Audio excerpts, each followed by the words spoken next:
जो कि रेडियो पर रात के वक्त अजीब वाओ गरीब और डरूनी कहानियां सुनाया करती थी। इस लड़की का नाम कैंडी होता है। कैंडी अपने लिस्टनर्स सुनने वालों को सबसे पहले ये कहती है कि अगर आप लोग अकेले में खौफनाक अजीब कहानियां सुनते हुए डरते हैं तो प्लीज़ रेडियो को बंद कर दें। वो कहती है क्योंकि मेरी कहानियों को सुनकर आप एक सो नहीं पाएंगे। रात के वक्त अपने स्टूडियो में बिल्कुल अकेली थी। वो अपनी सुनने वालों की तरह ही इन कहानियों को महसूस करना चाहती थी। वो देखते हैं कि जैक नाम के आदमी ने इसे लिपस्टक भेजी है। ये कॉलर इसको काफ़ी अच्छा भी लगता था और तोल वो इसकी आवाज़ की भी बहुत तारीफ कर रहा था। वो इसलिए सटक को लगाकर अपनी पहली कहानी सुनना शुरू करती है। एक लड़की के बारे में बताती है जो कि एक सोकेते में रहने लगी जहां पर इसकी और उसके हस्बैंड के अलावा कोई भी नहीं रहता था। वहां के सभी घर एक जैसे बने हुए थे मगर सबके सब खाली थे। पहले वो लड़की फोटोग्राफी का बिजनेस किया करती थी मगर अब इसका बिजनेस पे ख़त्म हो जाता है। इसके पास कोई नौकरी नहीं थी। अगर इसके हस्बैंड के पास अभी भी छोटी मोटी नौकरी थी लेकिन इस नौकरी में मुश्किल से ही इन दोनों का गुजारा होता था और उसीलिए इन्हें कम पैसों में ऐसी जगह पर रहना पड़ा। वो लड़कियां इस माहौल में रहकर ऐसा महसूस करने लगीं कि वो बिल्कुल अकेली है। इसके आसपास कोई नहीं। कभी जब वो एक दिन उठती है तो वो देखती है वहां भाई कुछ फॉक्स लोमनियां उसके कचरे से खाना तलाश कर रही हैं। इन्हें देखकर वो बाहर आती हैं तो वो लड़की वहीं पर अनावारा लोमड़ियों की तस्वीरें लेने लगती हैं। इसे अब उनके साथ रहना अच्छा लगता था और सोचती है कि उन लोमड़ियों की जिंदगी कितनी अच्छी है ना कि ना ही इन्हें कोई फिक्र है और ना ही किसी चीज के बारे में सोच वो अब दिन रात उनके साथ रहने लगी और तस्वीरें बनाने लगी। उसे इन लोमड़ियों के साथ रहकर ऐसा लगा रहा था जैसे ही उनके साथ रिश्ता है। उसी जहां पर लोमड़ियों के साथ अच्छा लगता था तो वहीं पर उसे अपना हस्बैंड इब्न जान लगने लगा। रोजाना जैसे ये इसका हस्बैंड काम पर जाता वो अपना सारा दिन और लोमड़ियों के साथ गुजारती। एक दिन रात को इसका हस्बैंड इसके कैमरे को देखता है। वो ये देखकर हैरान था कि जितनी भी तस्वीरें हैं सब फोकस लोमड़ियों की हैं। उनको उसने बहुत ही करीब से लिया हुआ है जो देखने में बहुत ज्यादा थी। तो इससे पूछता है कि तुम्हारे कैमरे में ऐसी तस्वीरें क्यों हैं और तुम क्यों बदलती जा रही हो। ये सुन कर वो अपने ही घर से भाग जाती है। ऐसा लग रहा था कि वो एक फोकस लोमड़ी कितना भाग रही हो। दिन गुजर गए थी। इस लड़की का हस्बैंड इसे बहुत ढूंढता है मगर वो उसे कहीं पर भी नहीं मिलती। इसके मसनद पोस्टर्स को भी हर जगह पर लगाया गया मगर इस सोकेते में तो कोई रहता ही नहीं था। तो इसकी मसनद पोस्टर्स को देखता कौन। कुछ दिन के बाद फिर से कुछ लोमड़ियां कचरे में खाना ढूंढने आती हैं। इन्हें देखकर इस लड़की का हस्बैंड बाहर आता है। भगा रहा था मगर एक लोमड़ी वहां से कहीं नहीं जाती। वो इधर ही खड़ी हुई थी।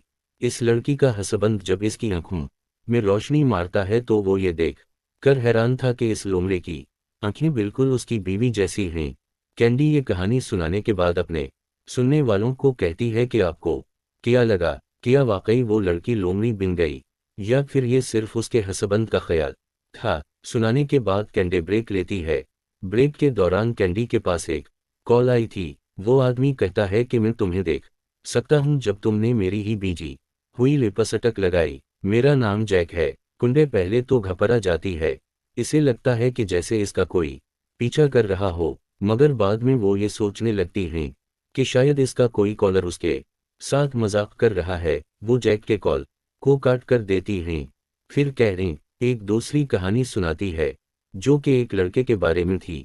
डंडी कहती है कि उसका मानना था कि वो दूसरी दुनिया में फंस गया है। वो एक दिन जब अपने घर में बैठा तेवाओ देख रहा था तो अचानक से उसकी स्क्रीन पर उसे एक मासिक पहना हुआ आदमी दिखाई देता है जो एक लड़की को मार रहा था। मगर हैरानी की बात यह थी वॉइस के स्क्रीन में उसे नजर आ रही थी वो उसी का घर था। वो अपने घर को चेक करने जाता है। वो सोचता है या वो जो घर मैंने देखा वो मेरा ही घर है मगर इस जगह पर जाकर इसे कोई भी नजर नहीं आता। अचानक से वही लड़की इसके सामने आती है और एक मासिक पहना हुआ आदमी भी जिस ने इस लड़की पर हमला कर दिया था वो देखता है। एक लड़की जिसको पहले मासिक वाला आदमी मार रहा था वो बहुत से भाग जाती हैं। फिर वो आदमी इस लड़के पर हमला करता है मगर वो भी इससे बचकर कमरे में आ जाता है और जल्दी से पुलिस को फोन करने लगा था। कुछ देर के बाद वो स्क्रीन पर फिर से देखता है, इस आदमी ने इसके वर्जन यानी कि इस जैसे लड़के को ही मार दिया था। वो लड़का स्क्रीन पर देखकर ये हैरान होता है कि मैं तो यहाँ पर बैठा तो फिर ये कोई कैसे मान सकता है, क्या वो कुछ देर के लिए दूसरी दुनिया में पहुंच गया था। इसे कुछ समझ नहीं आती। अब इसे ये पहली सारी जिंदगी सुझानी थी कि आखिर कुछ ही पलों में इसके साथ हुआ किया था। तो भी ये कहानी सुनकर कैंडी को कॉल आती है। एक आदमी कहता है कि क्या पता वो पैरुला दुनिया में पहुंच गया हो, जो बिल्कुल उसी दुनिया जैसी थी।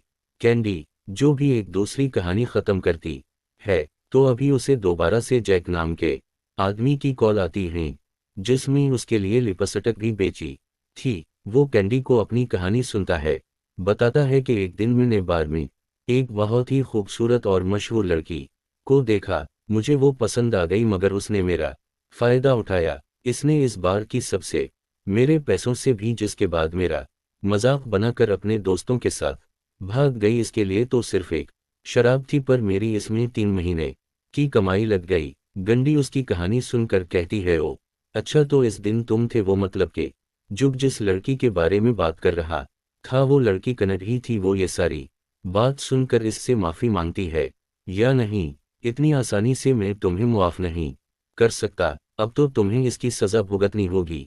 तभी जैक की कॉल बंद हो जाती है, जिसके बाद एक नया कॉलर अपनी कहानी सुनाता है। वो एक अस्पताल की कहानी सुना रहा था, जहां पर लोगों का मानना था कि रात होते ही इधर कोई औरत लोगों को दिखाई देती है। अब इस बात के बारे में पता करने के लिए एक फिल्म प्रोड्यूसर अपनी एमपलाई लड़की के साथ अस्पताल को देखने आया। वो इस जगह पर हॉरर डरूनी रोजाना चाहता था। यम्पलवे लड़की प्रोड्यूसर को बताती है कि आज से 100 साल पहले यहाँ पर एक नर्स काम किया करती थी। इसको फिर एक कमरे में बंद कर दिया गया, जहां पर सिर्फ वो एक ही बात कहती रही कि मुझे मेरा बच्चा चाहिए।